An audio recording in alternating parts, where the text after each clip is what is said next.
They say revenge is a dish best served cold. I say it's best served with a side of federal indictment and a garnish of bankruptcy. My name is Victoria Ashford, and this is the story of how I brought down a billion-dollar empire, the one I built with my own 2 hands. I'm sitting in my corner office right now, watching the rain streak down the windows of Ashford Innovations. The irony isn't lost on me. 3 years ago, I was invisible. Today, Forbes just named me one of the most powerful women in tech. But let me take you back to where this all started, because the beginning was beautiful. At least, I thought it was. MIT, fall of 2005. I was 24, finishing my MBA while pursuing a law degree in corporate mergers and intellectual property. I know, overachiever much. But I loved it. The logic, the strategy, the way contracts fit together like puzzle pieces. My professors said I had a gift for seeing the architecture of deals before anyone else could. That's where I met Marcus Ashford. He walked into the campus coffee shop where I was drowning in case law, and he had this energy about him. Charismatic, you know? The kind of person who could sell ice to penguins. He sat down across from me without asking and said, "You look like someone who knows how to make things happen." I should have walked away right then. But I didn't. "Depends on what you're trying to make happen," I said, not looking up from my laptop. "I'm going to revolutionize financial analytics," he announced, like he was declaring war on mediocrity itself. AI-driven predictive modeling for investment firms. Real-time risk assessment. But I need someone who understands the business side. Someone brilliant. I finally looked up. He was handsome, I'll give him that. Dark hair, intense eyes. That smile that made you feel like you were the only person in the world. "And you think I'm brilliant based on what, exactly?" "Professor Chen mentioned you. Said you're the smartest student he's had in 15 years. Said you could structure a deal in your sleep." That got my attention. I closed my laptop. "Tell me more about this AI platform." For the next 3 hours, Marcus talked and I listened. But more importantly, I saw the gaps in his thinking, the legal pitfalls he hadn't considered, the business model that needed refining. And somewhere in those 3 hours, I fell for it. The vision. The possibility. Him. 3 months later, we were inseparable. 6 months after that, we were drafting incorporation papers for Nextcore Technologies in my tiny apartment. Marcus had the ideas, the charisma, the technical skills. I had everything else. The legal knowledge. The business acumen. And most importantly, I had money. My grandmother had left me a trust fund. $800,000. My parents wanted me to buy a house, invest conservatively, be smart. Instead, I poured every penny into Nextcore. Marcus's contribution. His brilliance, he said. His vision. "Are you sure about this?" My best friend Patricia asked me one night. We were at a bar celebrating my law degree. "That's a lot of money, Vic. What if it doesn't work out?" "It will work out," I said, and I believed it. God, I believed it so completely. Marcus and we're building something incredible. Something that matters. Patricia looked at me with those concerned eyes. "I'm not questioning the business. I'm questioning why his name is the only one on the press release." I laughed it off. "We're team. It doesn't matter whose name is where." That was my first mistake. Thinking it didn't matter. The first year was chaos. Beautiful, exhausting chaos. I worked 18-hour days. I wrote every contract. I negotiated with vendors who didn't want to give credit terms to a startup. I found our first office space, hired our first employees, structured our equity, filed our patents. Marcus was the face, doing demos and pitching investors, while I was the backbone, making sure we had a company to pitch. "Victoria, you're a miracle worker," Marcus would say, kissing my forehead at 2 a.m. while I formatted another term sheet. "I couldn't do this without you." I believed that too. We got married in 2007, small ceremony, just family and close friends. Patricia was my maid of honor. She pulled me aside before I walked down the aisle. "Are you happy?" she asked. "I'm building an empire," I said. "With the man I love. Of course I'm happy." That's not what I asked. But I was already walking away, toward Marcus, toward our future, toward what I thought was our shared dream. By 2010, Nextcore was worth $50 million. By 2015, $200 million. By 2018, we crossed $1 billion.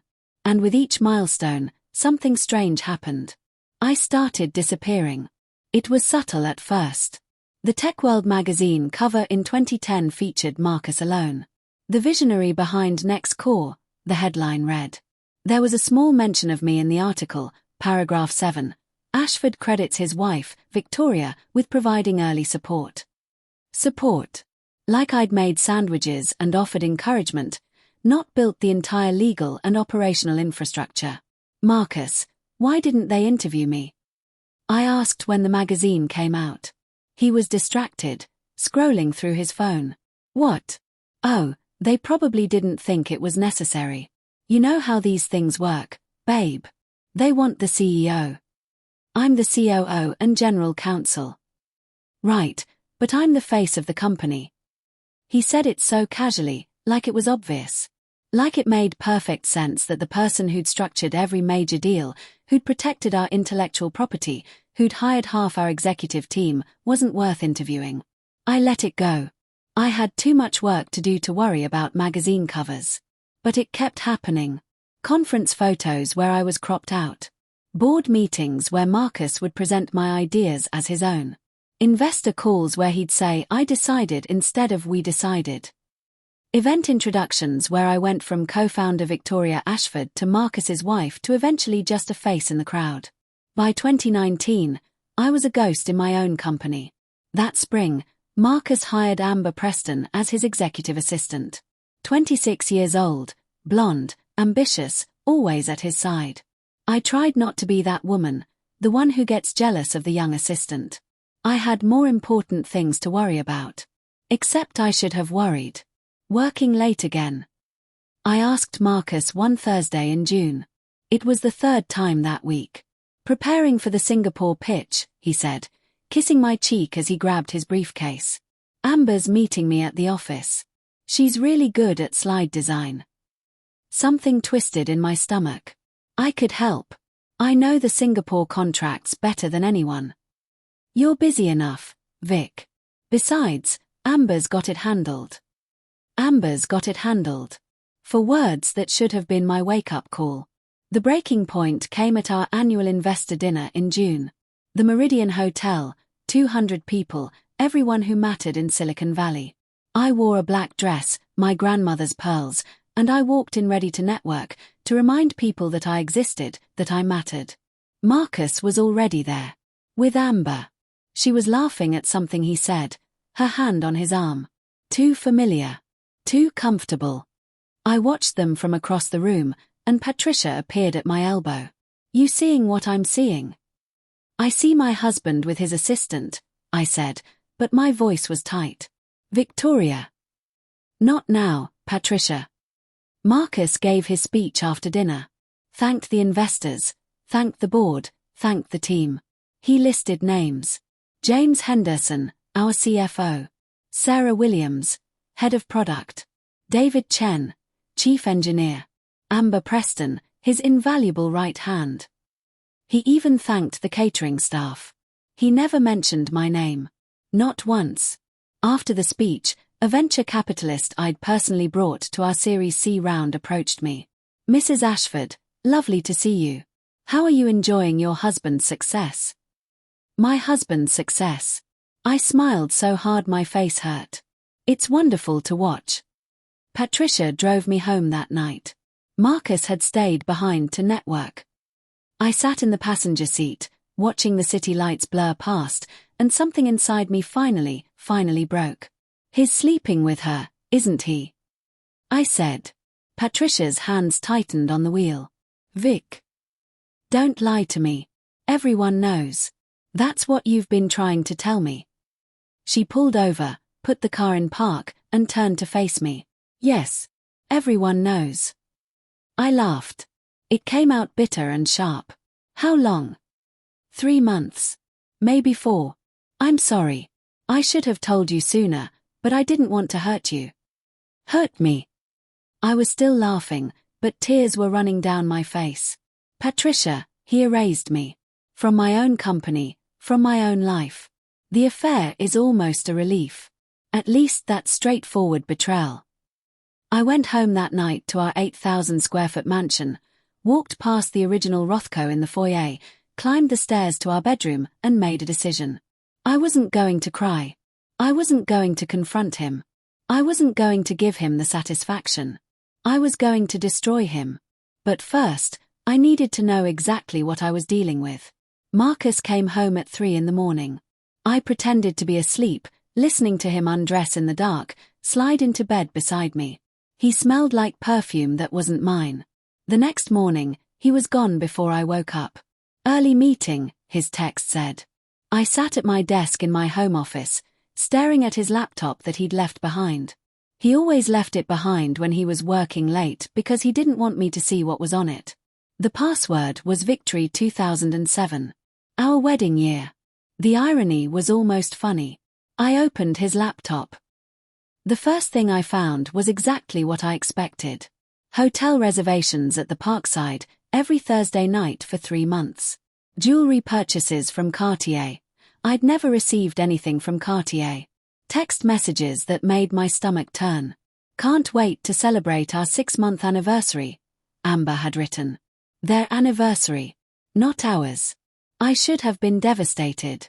Instead, I felt cold. Clinical. Because as I kept digging, I found something that made the affair look like a parking ticket compared to murder. Offshore bank accounts.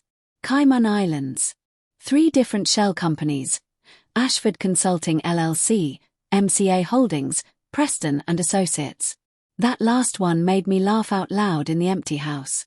He'd named a shell company after his mistress. The arrogance was breathtaking. I pulled up our company financials, cross-referenced them with the statements I was seeing on Marcus's laptop. $15.4 million. Gone.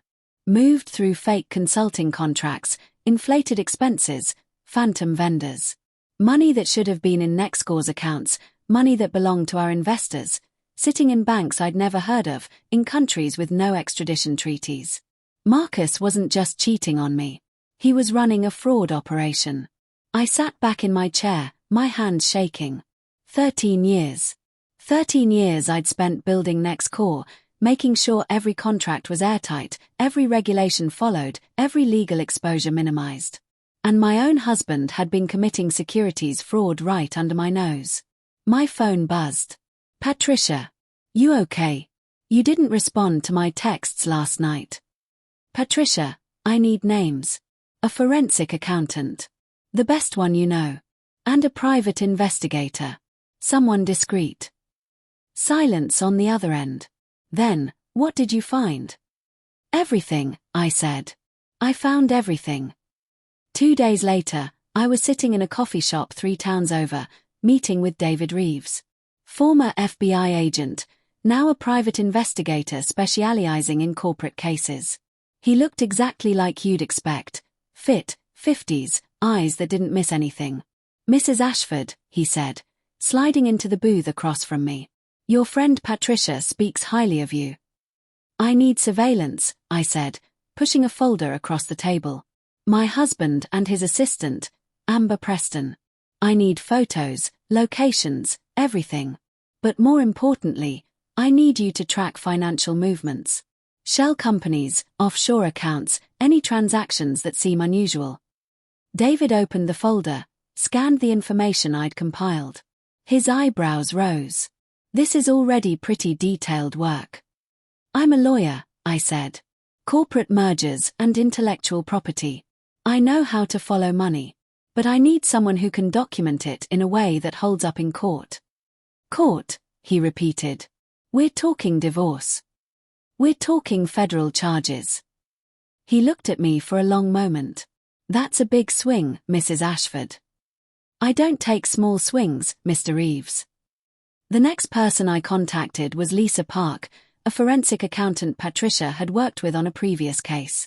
We met in her office, 30 floors up in downtown Boston, with a view of the harbor. Victoria Ashford, Lisa said, shaking my hand. I've read about Nextcore. Impressive company. It was my company, I said, emphasizing the past tense. Before my husband decided to loot it. I showed her everything. The offshore accounts, the shell companies, the discrepancies in our financial reports. Lisa's expression grew more serious with each page. This is extensive, she said finally. Years of systematic fraud. If this is accurate, your husband could be looking at serious prison time. I need you to verify every transaction. Build a timeline. Make it bulletproof. And I need you to do it quietly. How much time do I have? 3 months, I said. Maybe less. He's planning to take Nextcore public in January. Once that IPO happens, this gets exponentially more complicated. Lisa nodded slowly. This is going to be expensive. I have resources he doesn't know about, I said. My grandmother hadn't just left me the trust fund. She'd left me a separate investment account, something I'd built over the years, money that was mine alone. Marcus had never bothered to ask about my finances. Another mistake. For the next 3 months, I lived a double life. During the day, I was the perfect wife. I attended dinners, smiled at events, asked Marcus about his day. I even had dinner with Amber once, a company celebration where I sat across from her and made pleasant conversation while she touched my husband's arm under the table. Victoria, you look lovely, Amber said, all fake sweetness. That dress is gorgeous. Thank you, Amber, I replied, sipping my wine. Marcus tells me you've been invaluable to him lately. Marcus shifted uncomfortably. Amber beamed. I just try to anticipate his needs. I bet you do, I thought, but I just smiled wider. It's wonderful to have such dedicated team members. At night, I worked. I downloaded files from the company servers. I still had administrative access everyone had forgotten about. I found emails, meeting notes, contracts. I discovered that the core algorithms everyone credited to Marcus were actually based on my graduate thesis. The financial modeling system that made Nextcore successful, I'd developed it. My work, my research, my innovation, presented as his genius. I printed everything, organized it, created a timeline that spanned 13 years. Every contribution I'd made, every deal I'd closed, every crisis I'd solved. David sent me photos, Marcus and Amber at hotels, at restaurants, at a beach house in Malibu I didn't know we owned. Except we didn't own it. Marcus did, through one of his shell companies. Lisa's reports came in thick and detailed. Victoria, this is worse than I thought, she said during one of our covert meetings. He's been skimming for at least 3 years. And he's been reporting false numbers to investors. This isn't just tax evasion. This is securities fraud, wire fraud, possibly money laundering. Can you prove it? Every single transaction. I've tracked the money through 4 different countries and 6 different accounts. It all leads back to him. I smiled. Perfect. The trap was set. I just needed him to walk into it. In late October, Marcus came home with his lawyer, Richard Moss. I was reading in the living room, pretending I didn't know what was coming. Victoria, honey, can you come here? Marcus called. His voice had that fake cheerfulness he used when he was about to do something he knew I wouldn't like. I set down my book and walked into the dining room. Richard was spreading papers across our table. What's all this? I asked, though I knew exactly what it was. Marcus couldn't even look me in the eye. Victoria, I think we need to have an honest conversation. Our marriage, it's not working anymore. We both know that. Do we? I said calmly. I've been unhappy for a while, he continued, and I almost laughed at the audacity. I think it's best if we separate. Divorce, eventually. Richard has drawn up a settlement offer that I think is very fair. Richard slid papers toward me.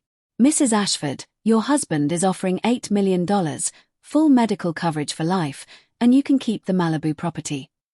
$8 million. From a billion-dollar company I'd built from nothing. That's generous, I said flatly. Marcus brightened.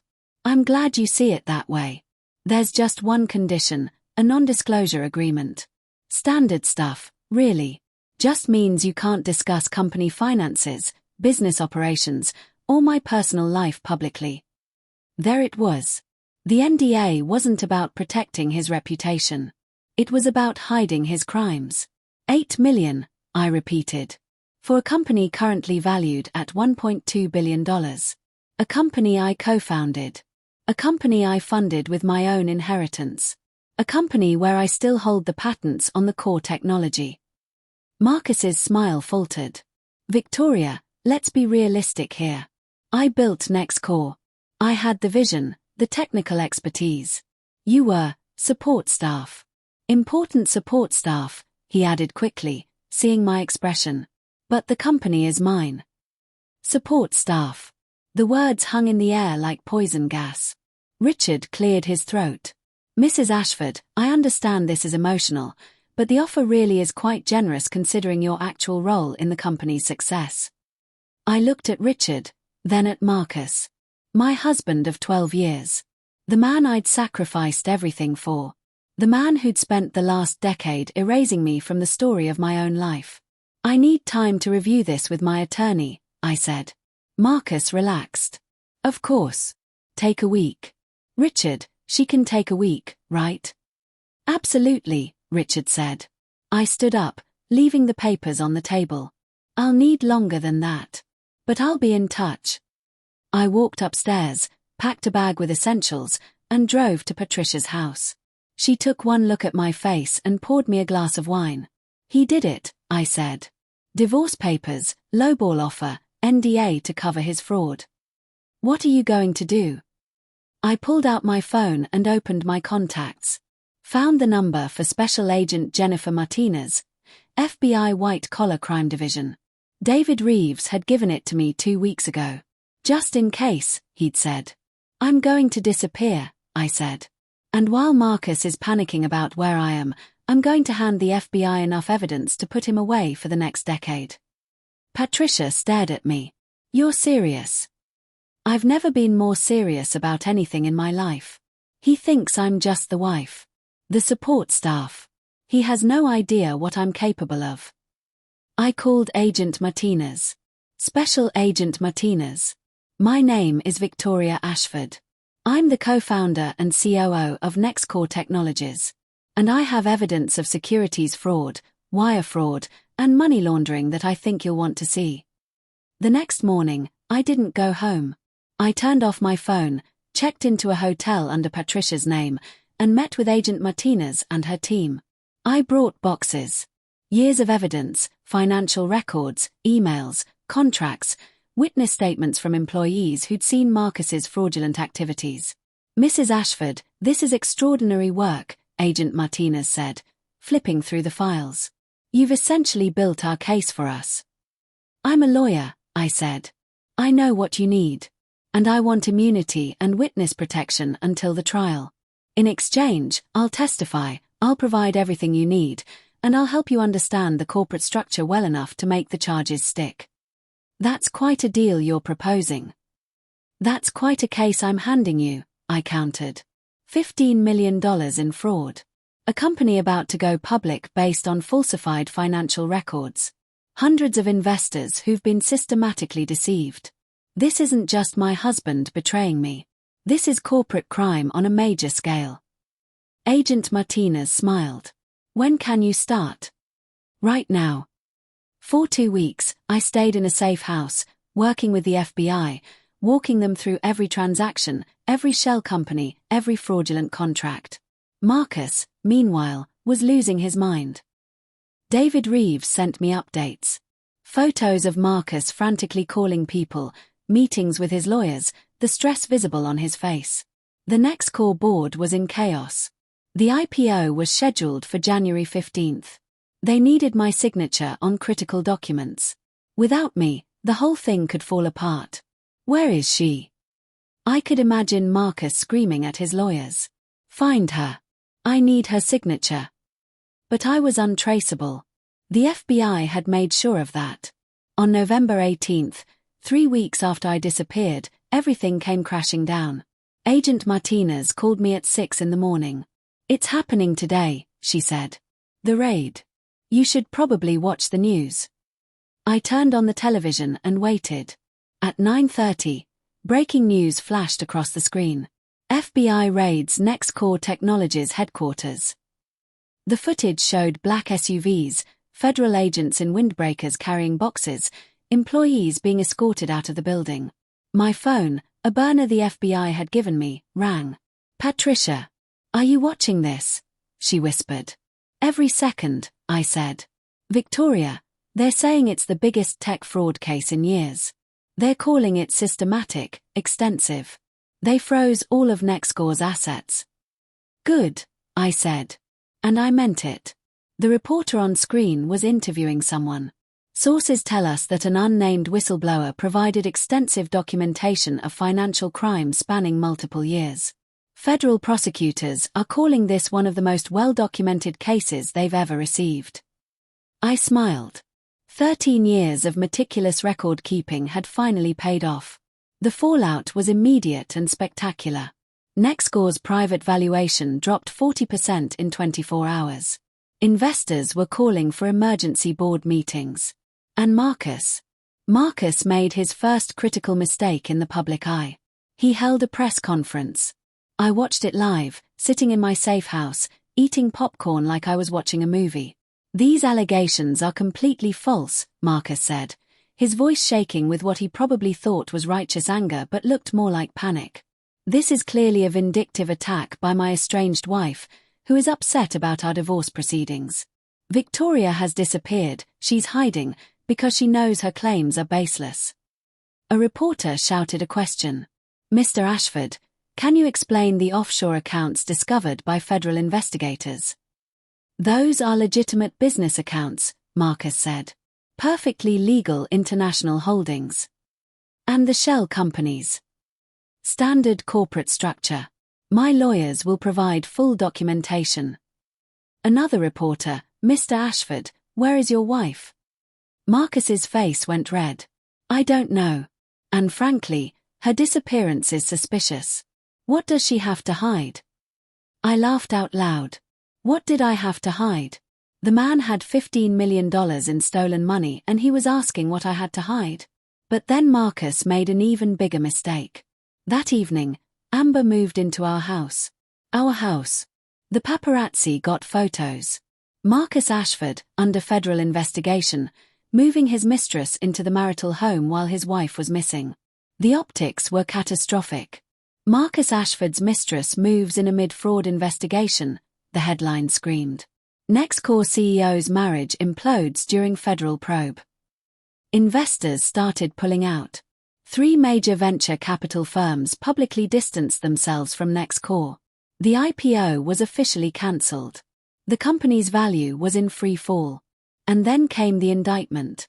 Marcus Ashford was charged with 19 counts, securities fraud, wire fraud, tax evasion, money laundering, and lying to federal investigators. If convicted on all counts, he was looking at up to 30 years in prison. His arraignment was in December. I watched that on TV too. Marcus in a suit that probably cost $5,000, looking smaller somehow, standing before a judge while the charges were read. How does the defendant plead? The judge asked. Not guilty, Your Honor, Richard Moss said. The trial was set for March. Which meant I had 3 months to prepare. 3 months until I would see Marcus face to face again. 3 months until I would walk into that courtroom and tell my truth. Agent Martinez arranged for me to stay in a secure location until the trial. We can't risk him trying to contact you, she explained.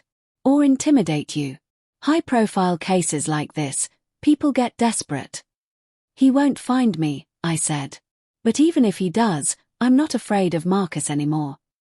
You should be, she said seriously. Men like him, when they lose control, they become dangerous. But I wasn't scared. I was ready. The preliminary hearings started in January. I testified in closed session, away from cameras, away from Marcus. I walked the prosecutors through everything.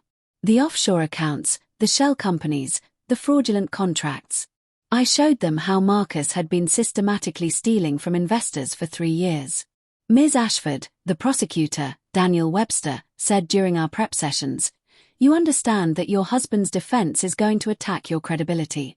They're going to paint you as a bitter, vindictive wife trying to destroy him. Let them try, I said. I have documentation for everything. Emails, contracts, financial records, witness statements. They can attack my motives all they want. They can't attack my evidence. Daniel smiled. You'd make a good prosecutor. I make a better victim with receipts. In February, Richard Moss tried to get the charges dismissed, arguing insufficient evidence. The judge took one look at the prosecution's filing, 600 pages of documented fraud, and denied the motion. Mr. Moss, the judge said, your client has more evidence against him than any case I've seen in 20 years on the bench. We're going to trial. March came faster than I expected. The trial was being held at the federal courthouse in downtown Boston. Media trucks lined the streets. It was the biggest white-collar crime case of the year. I wore a navy suit. Professional, serious, unshakable. Agent Martinez walked me through the back entrance, away from cameras. You ready for this? She asked.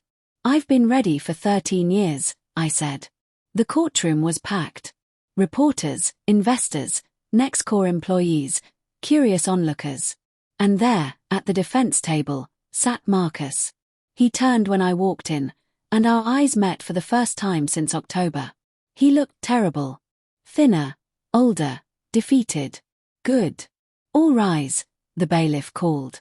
The Honorable Judge Patricia Morrison presiding. The irony of the judge's first name being Patricia wasn't lost on me. I caught my friend's eye in the gallery. She gave me a small nod. The trial began with opening statements. Daniel Webster laid out the case methodically. Ladies and gentlemen of the jury, this is a case about greed, betrayal, and systematic fraud. The defendant, Marcus Ashford, spent 3 years stealing from investors, hiding money in offshore accounts, and lying about his company's finances. And he did it all while erasing the contributions of the woman who actually built his company, his wife, Victoria Ashford. Richard Moss countered. This is a case about a bitter divorce. Ms. Ashford was upset about her husband's affair, and she's using the legal system to exact revenge. The financial structures Mr. Ashford created were complex, yes, but perfectly legal. My client is not a criminal. He's an entrepreneur who made some complicated financial decisions that his wife doesn't understand. Doesn't understand. I almost laughed. I had a law degree and an MBA. I'd structured every major deal NextCore had ever done. But sure, I didn't understand. The prosecution spent 2 weeks presenting evidence. Financial experts, forensic accountants, FBI agents who'd traced the money. Every witness built the case higher and stronger. The shell companies. The fake vendors. The falsified reports to investors. It was damning. And then it was my turn to testify. I walked to the witness stand on a Thursday morning. The courtroom was silent except for the sound of my heels on the floor. I put my hand on the Bible, swore to tell the truth, and sat down. Daniel Webster approached. Ms. Ashford, can you please tell the court your role in founding NextCore Technologies? I was the co-founder, I said clearly. I provided the initial capital of $800,000 from my personal inheritance. I incorporated the company in 2006. I filed all patent applications. I hired the first 15 employees. I negotiated our first major contracts and secured our initial funding rounds. And the technology that NextCore is built on, who developed that? I did. The core financial modeling algorithms were based on my graduate thesis in applied mathematics. I hold the patents on those algorithms. My name is on the original filings. Daniel projected the patents on the screen. There it was, clear as day, Victoria Chen, inventor. Ms. Ashford, when did you first become aware that your husband was committing fraud? I took a breath. July 2019. I discovered offshore accounts and shell companies that weren't in our corporate records. I traced $15.4 million that had been diverted from NextCore's accounts over a 3-year period. And what did you do with this information? I hired a forensic accountant and a private investigator. I spent 3 months documenting every fraudulent transaction. I gathered emails, contracts, financial records, witness statements. And then I brought it all to the FBI. Why didn't you confront your husband directly? Because I knew he would deny it. I knew he would try to hide the evidence. And I knew that if I was going to stop him, I needed to be thorough. So I was. Richard Moss stood for cross-examination. He buttoned his suit jacket and approached with what he probably thought was an intimidating expression. Ms. Ashford, isn't it true that you're testifying because you're angry about your husband's affair? I'm testifying because my husband committed crimes, I said evenly. The affair was hurtful. The fraud was criminal. Those are different things.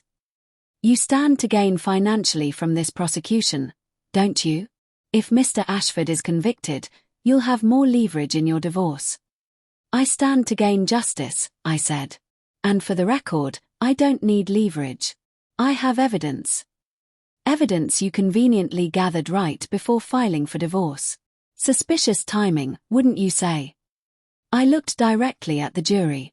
I gathered evidence when I discovered crimes. That's not suspicious. That's responsible. What's suspicious is a man who creates 6 shell companies, moves $15 million offshore, and claims it's all legitimate business. Several jurors nodded. Richard's jaw tightened. Ms. Ashford, you're a lawyer. You know how to manipulate documents, how to make things look a certain way. Objection. Daniel was on his feet. Counsel is accusing the witness of fabricating evidence without any basis. Sustained, Judge Morrison said. Mr. Moss, either present evidence of document tampering or move on. Richard didn't have evidence. He had bluster and desperation. I watched him realize in real time that he was losing. No further questions, he muttered. I stepped down from the witness stand and walked back to my seat. As I passed the defense table, Marcus tried to catch my eye. I looked straight ahead. He was already gone to me. A ghost of a mistake I'd spent 13 years making. The prosecution rested its case the next day.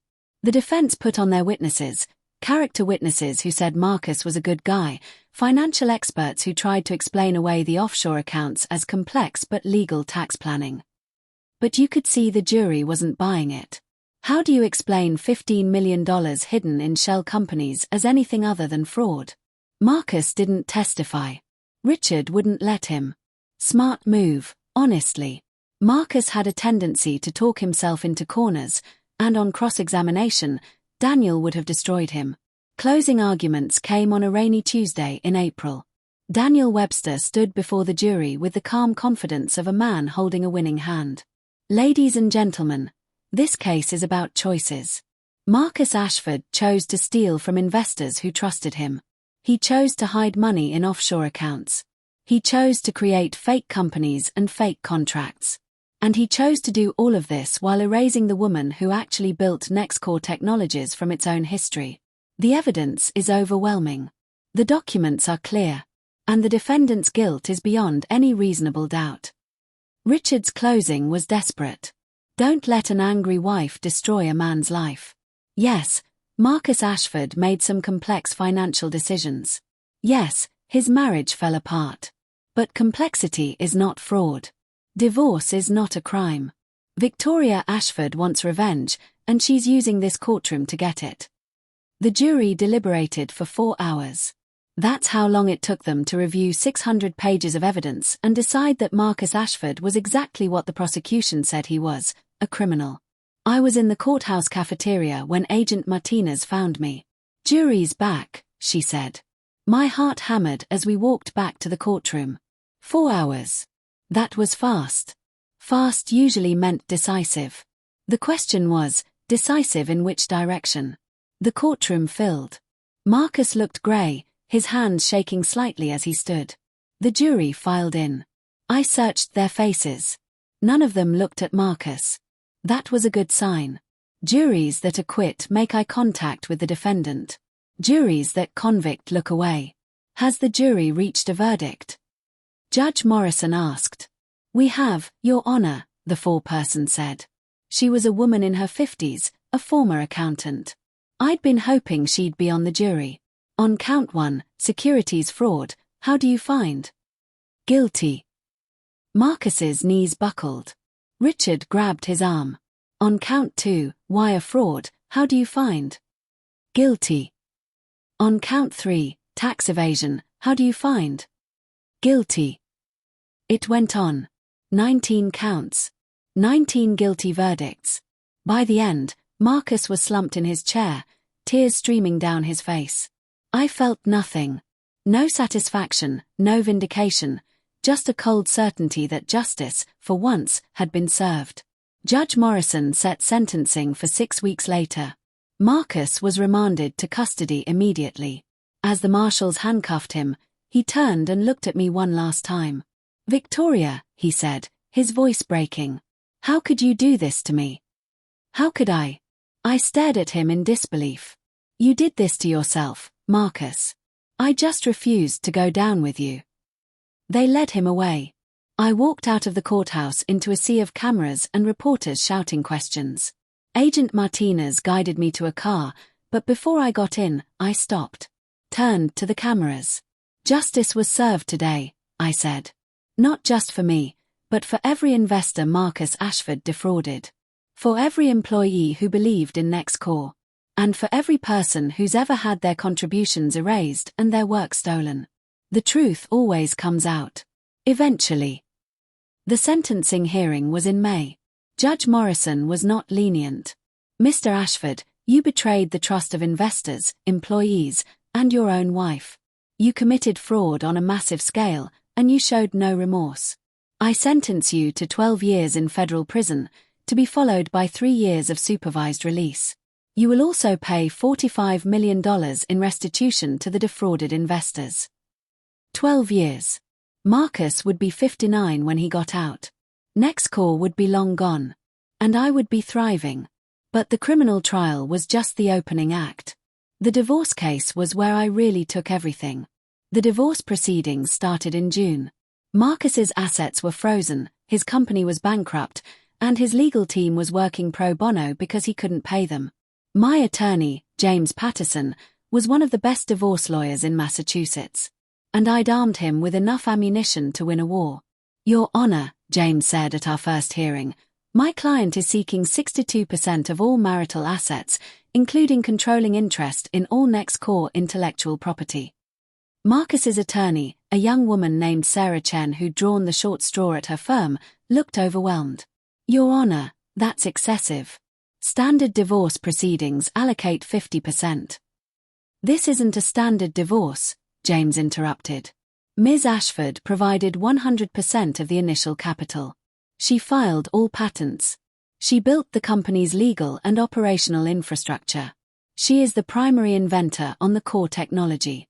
Mr. Ashford contributed vision and charisma. Those are valuable, but they're not worth 50% of a billion-dollar company."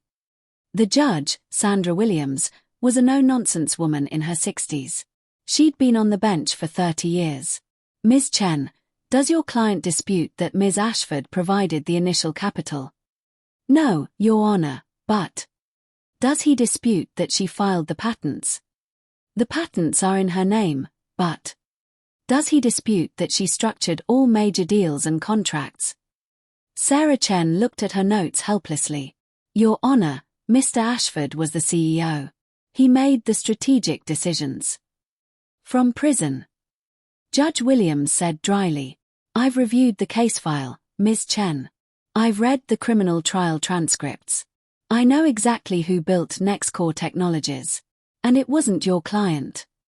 I testified again, this time in family court. I walked through my contributions methodically. The money, the work, the sacrifices. I showed email after email of me solving problems, closing deals, building the company while Marcus took credit. "Ms. Ashford," Judge Williams said, "in your own words, what do you believe is a fair division of assets?" "I believe I should receive the majority of NextCore's intellectual property, because I created it. I believe I should receive compensation for 13 years of work that was credited to my husband. And I believe I should walk away from this marriage with what I built, not what he stole." The judge ruled 3 weeks later. I got 62% of all marital assets. That included the patents, the algorithms, the core technology that made NextCore valuable. Marcus got the company name and whatever was left after bankruptcy proceedings, which was essentially nothing. Ms. Ashford, Judge Williams said, you built something extraordinary. And you deserve to keep it. This court recognizes your contributions and your losses. I hope you take what you've won and build something even better. I intended to. 6 months after the divorce was finalized, I stood in front of a floor-to-ceiling window in my new office. Ashford Innovations occupied 3 floors of a downtown high-rise. We'd just closed our series of funding, $50 million. Our client list included 4 Fortune 500 companies. And our team, 35 people, diverse, brilliant, and thoroughly vetted for ethical behavior. Victoria, the Forbes reporter is here, my assistant said. My new assistant, Michael, who was 45, married, and had absolutely zero interest in anything other than doing his job exceptionally well. The reporter, Amanda Chen, sat across from me in my office. Ms. Ashford, your story is remarkable. From betrayed wife to one of the most successful women in tech. How does it feel? It feels like coming home, I said. I spent 13 years building someone else's dream. Now I'm building my own. Do you have any regrets? I thought about that. I regret trusting the wrong person. I regret not protecting myself legally earlier. I regret letting myself become invisible. But I don't regret fighting back. And I don't regret winning. What would you say to other women who find themselves in similar situations? I looked directly at the camera Amanda's videographer was using. Document everything. Know your worth. Protect yourself legally before you need protection. And never, ever let someone rewrite your story. You are not support staff in your own life. You are the architect, the builder, the CEO. Don't let anyone tell you different. The article came out 2 weeks later. Victoria Ashford, the woman who built an empire twice. The response was overwhelming. Women reached out from everywhere, sharing their own stories of erasure, of stolen credit, of fighting back. I read every message. One stuck with me. It was from a young woman named Sarah. I'm 26 and starting a company with my boyfriend. After reading your story, I hired a lawyer and structured everything properly.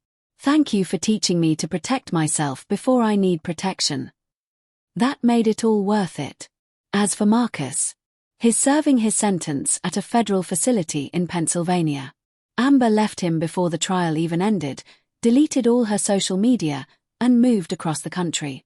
NextCore was liquidated in bankruptcy, its assets sold to pay back investors.